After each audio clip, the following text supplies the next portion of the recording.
ኢየሩሳሌም የሚባሉም 4 ቦታዎች ናቸው። አንደኛይቱ እመቤታችን ናት። አንሰ ተሰየምኩ ንጉሰ፣ እኔ ንጉሥ ሆኜ ተሹሜያለሁ። በጽዮን በደብረ መቅደሱ፣ ደብረ መቅደሱ በምትሆን በጽዮን አማናዊት በድንግል ማርያም ማኅፀን ንጉሥ ሆኜ ተሹሜያለሁ ይላል። ክርስቶስ የነገሰ በማኅፀነ እግዝእትነ ማርያም ነው። ድንግል ማርያም የክርስቶስ የንግስና መንበሩ ናት። የንግስና መንበሩ ናት። መዝሙር 2 ላይ እንደተቀመጠ ያውም በእሳት የታጠረች መንበር። ቅዱስ አትናቴዎስ በቅዳሴው እንደሚናገረው መኑ ውእቱ ዘከማከ ዘከለለ መንበሮ በእሳት፣ መንበሩን በእሳት ያጠረ እንዳንተ ያለ ማን ነው ይላል። መንበሩን በእሳት ያጠረ እንዳንተ ያለ ማን ነው?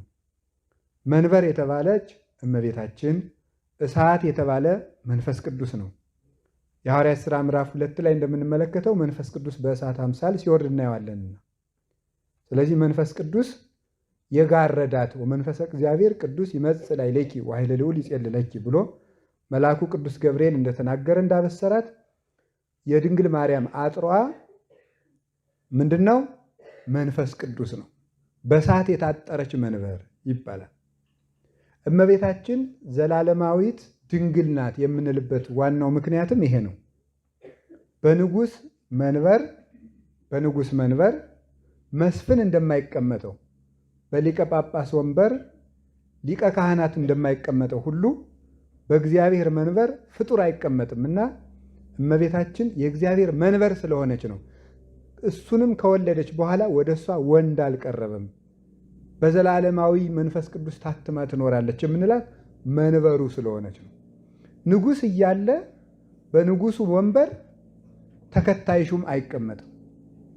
ክርስቶስ ከድንግል ማርያም ዛቲ ይእቲ ምዕራፌ ለዓለም፣ ይቺ ለዘላለሙ ማረፊያዬ ናት ብሎ እንደተናገረ ክርስቶስ ድንግል ማርያምን ተወልዶ ጥሏት አልሄደም። የዘላለም ማረፊያው ናት።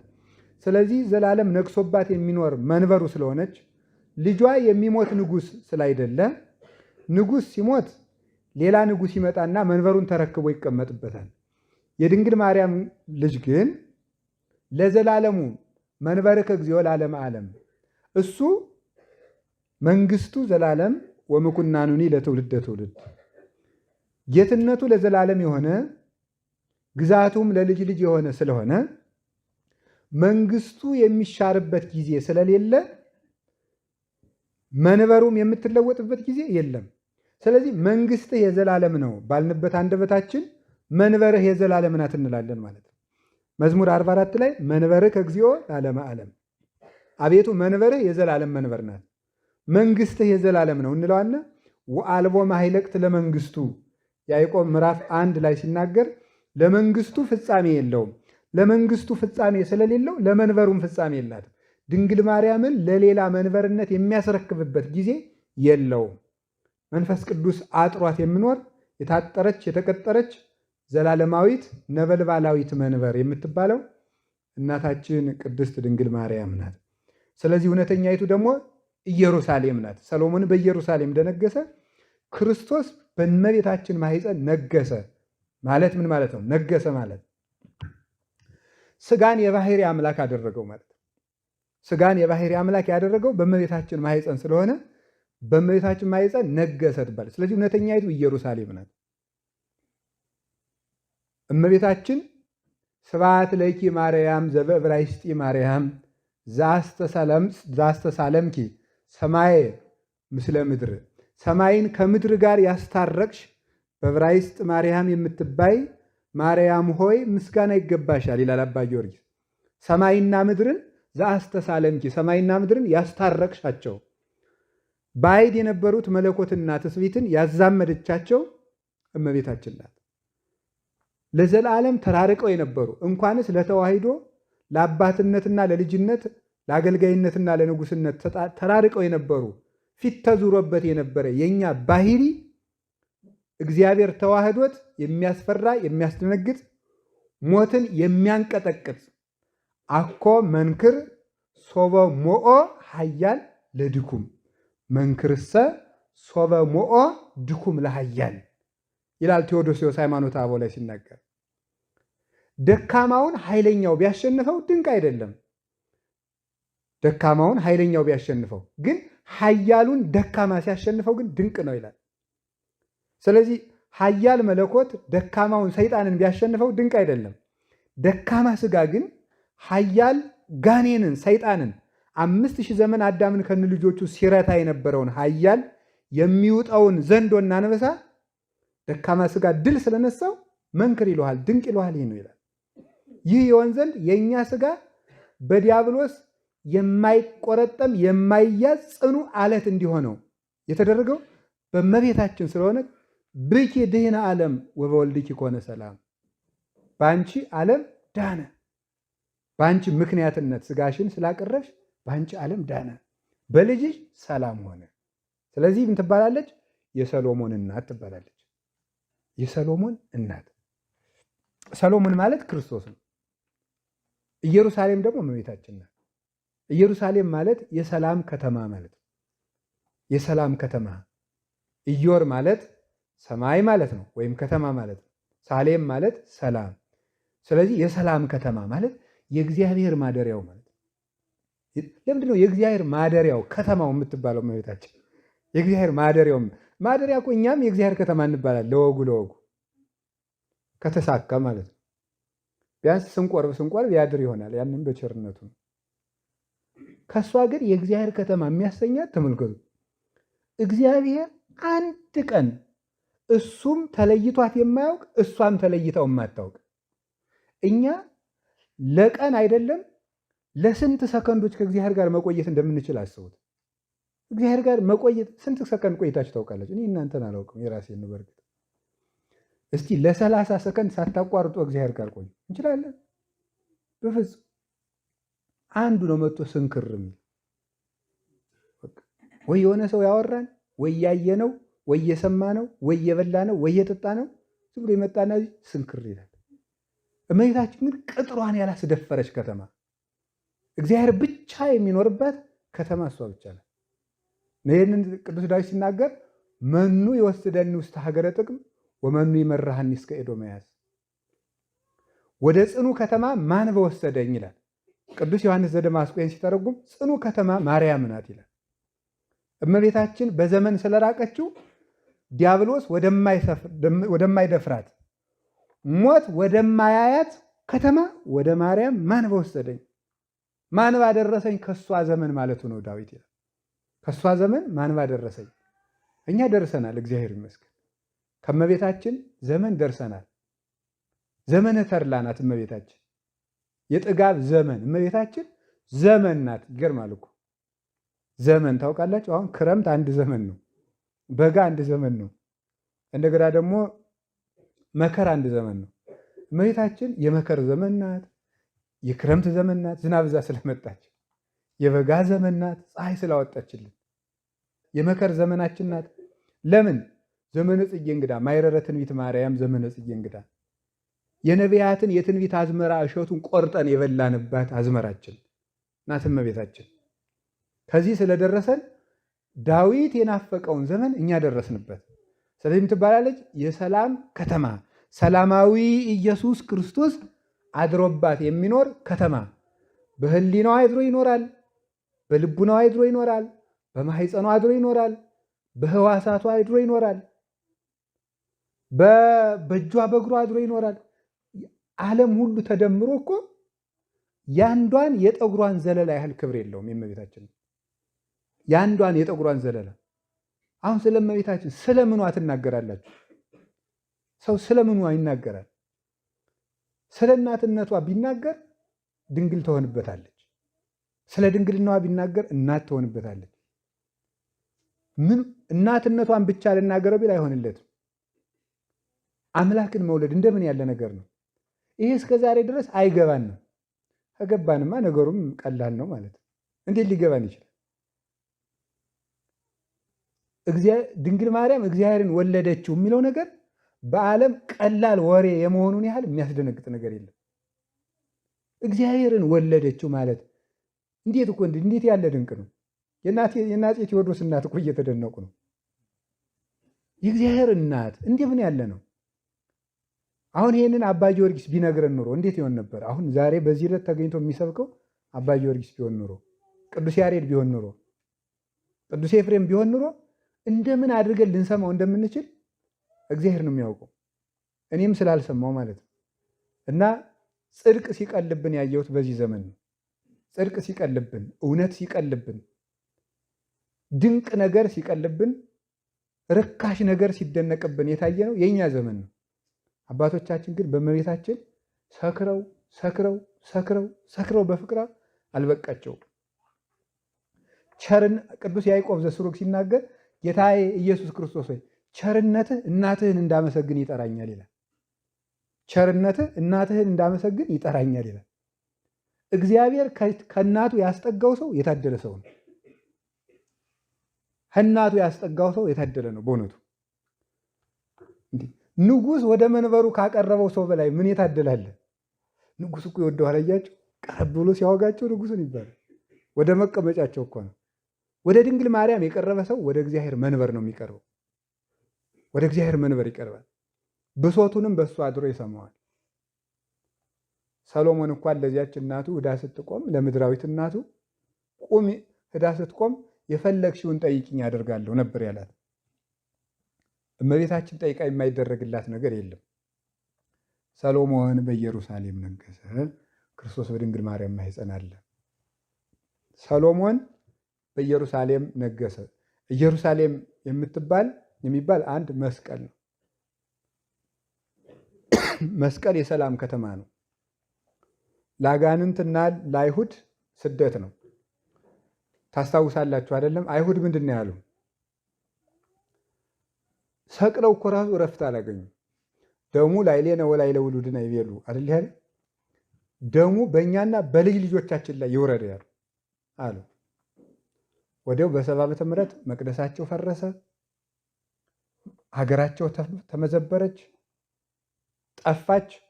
የክርስቶስን ደም ባፈሰሱበት ቦታ ላይ የእነሱ ደም እንደ ጎርፍ እየፈሰሰ የቀሩት ወደ ሮም እንደ ውሻ በሰንሰለት እየተጎተቱ ተወሰዱ።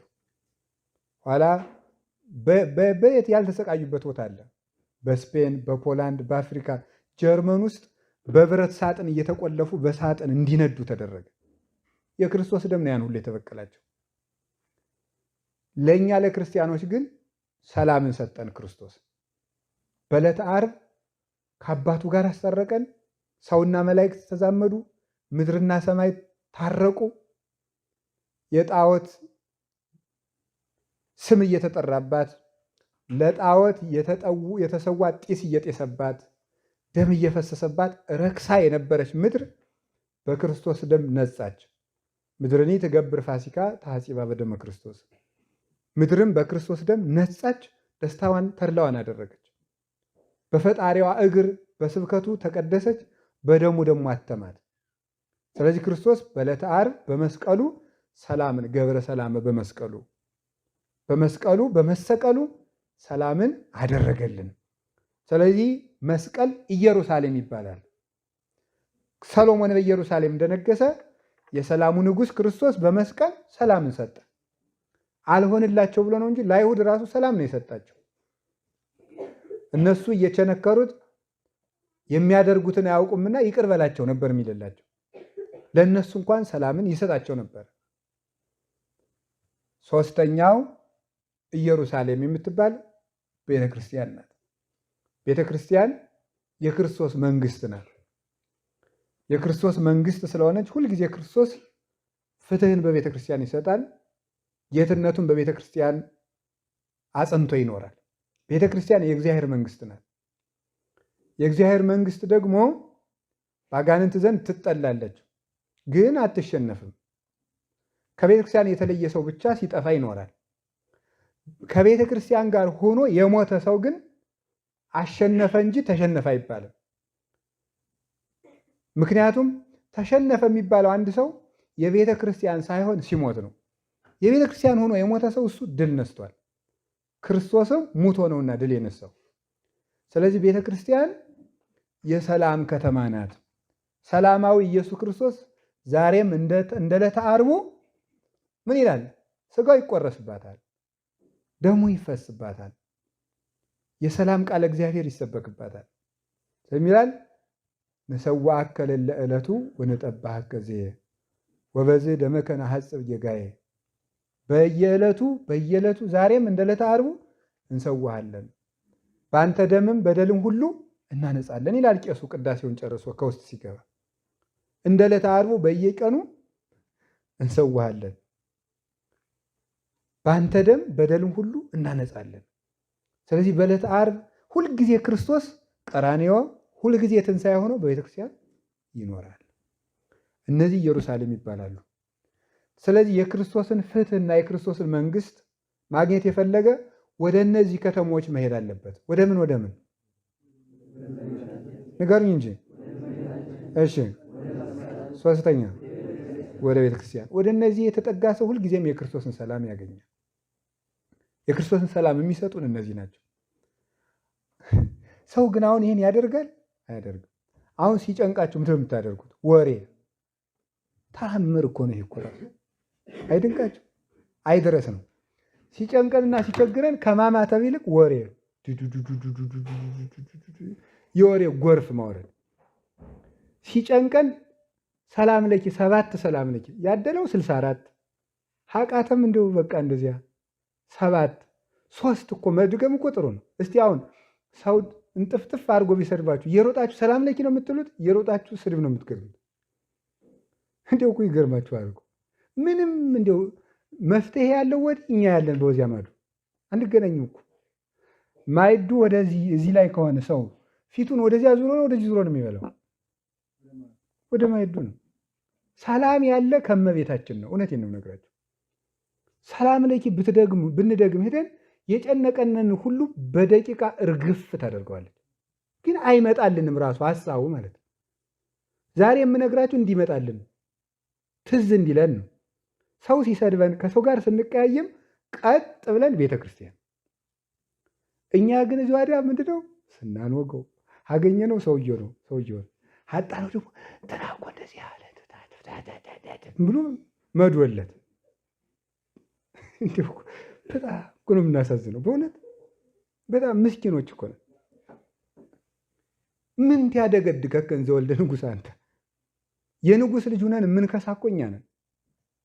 የባለጸጋ ልጅ ነን ግን ድሃ ነን። ሰላም የምናገኝበትን ትተን ወሬ መንደር ልምድ። እንዲሁ ምን አይነት ማፈሪያነት ነው! የሰላም ከተማ መስቀል ነው። አሁን ሲነደን ሰው ብሽቅ ሲያደርገን እንዲያደርገን እንደው 5 ደቂቃ ብንቆም ሰላም እናገኛለን። ብንቆይ ራሱ ምንም አይዞርልን። እጃችን እያወናጨፍን እንደብድ ወይ ወገባችን ዘን ወዲያ ወዲህ ማለት እንዲገርማል እኮ አላችሁ። እግዚአብሔር ከሁላችን ጋር ይሁን። ሰላም ያለ የት ነው?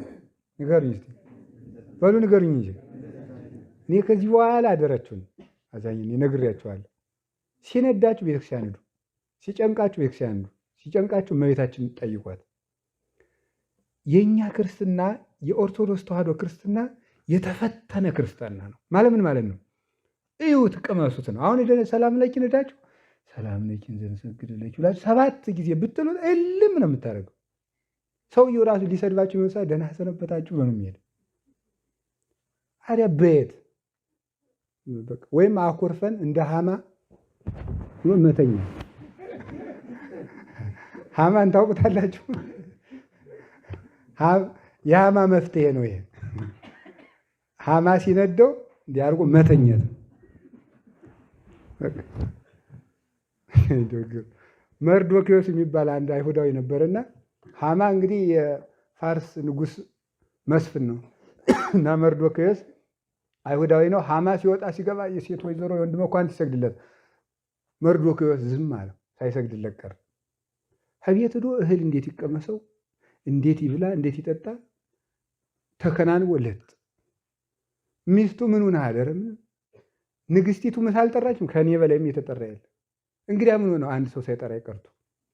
የሐማ መፍትሄ ምንድን ነው?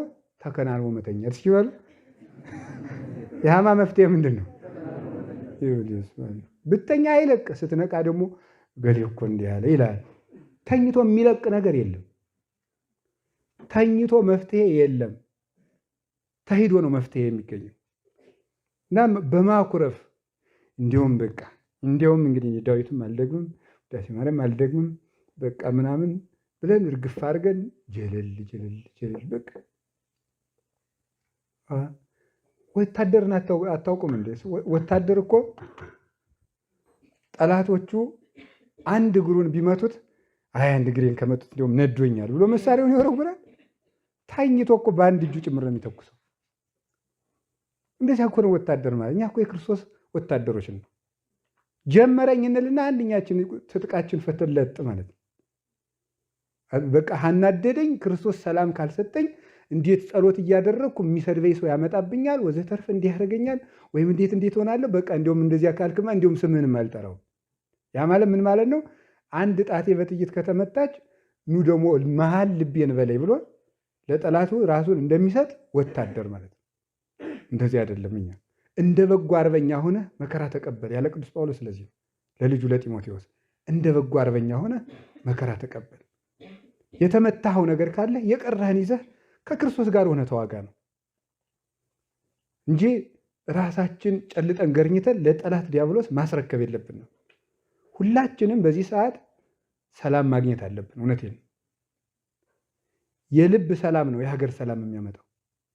በየልባችን እየታወቅን የሀገር ሰላም አይመጣልንም። ልበ ወበልብ ይትናገሩ። በቃ ዝም ብለን የየልባችን ብንወገው የአፍያፋችን በልባችን ዘንድ ጤና ይስጥልን ብንባባለው ጠብ የሚል ነገር የለም።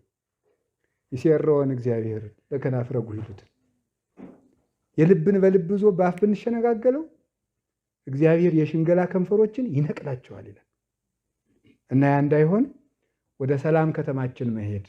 አራተኛው ኢየሩሳሌም የምትባል የት ትመስላችኋለች? መንግስተ ሰማያት ናት። ክርስቶስ በእነዚህ የሚነግስ የሰላም ንጉሥ ነው።